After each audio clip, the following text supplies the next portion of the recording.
our today's topic is electric field due to an infinite line of charge by using Gauss's law. In the previous chapter, we calculated the electric field of infinite line of charge. But now this time we will use Gauss's law to find this. This is an application of Gauss's law. Now consider an infinite line of charge, of positive charge.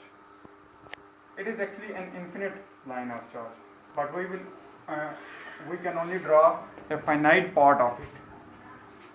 But consider it as an infinite. The positive charge is uniformly distributed on it.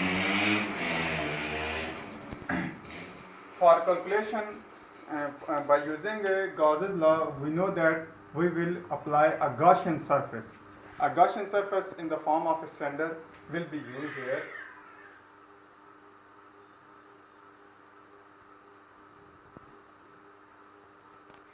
The radius of this cylinder is R.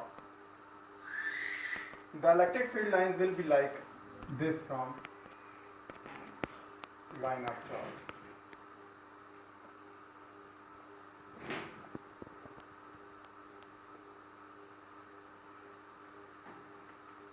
If we consider a small area element, a small length element, the charge distribution on it will be linear charge density given by dq over dz if we consider a small length element.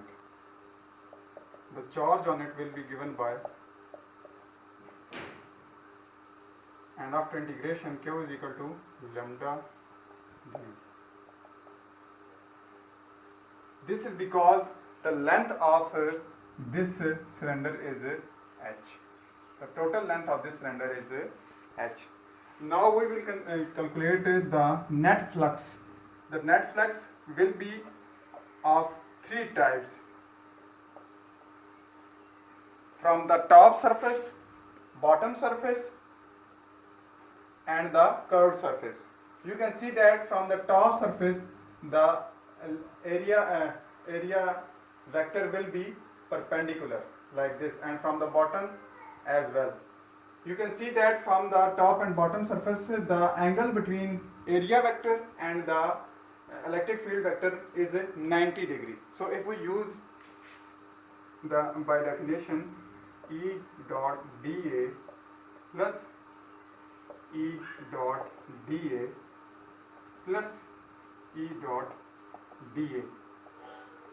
This is for the top surface, this is for the bottom surface, and this is for the curved surface.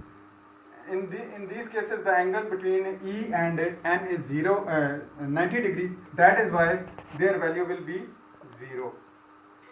Because we know that E vector dot dA vector is equal to E dA cos theta, and cos 90 is 0. That is why these factor will not contribute towards the net flux. The only side which will contribute towards the net flux will be the curved surface, because you can see that from this, if we take an area element here, its area vector n will be parallel with the E vector, and in this case the angle between them will be 0. So cos 0 is 1.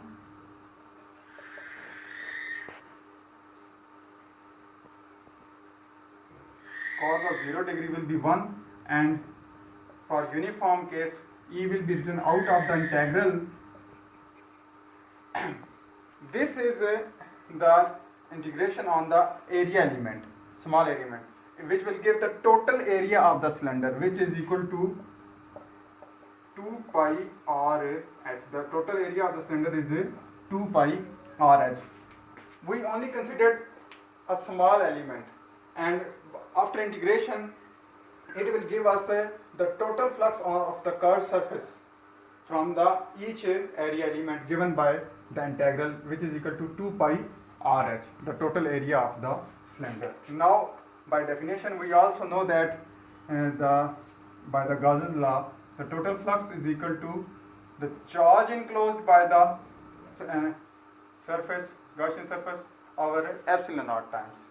So by comparing these two equations, we will get E is equal E 2 pi r h is equal to Q epsilon naught. This is the charge enclosed by the surface, and it is given by this equation, which is equal to lambda h, linear charge density, into h, the length of the cylinder. So E is equal to lambda h 2 pi r h epsilon naught. H will be cancelled out with h is equal to lambda over 2 pi epsilon naught, or in the vector form,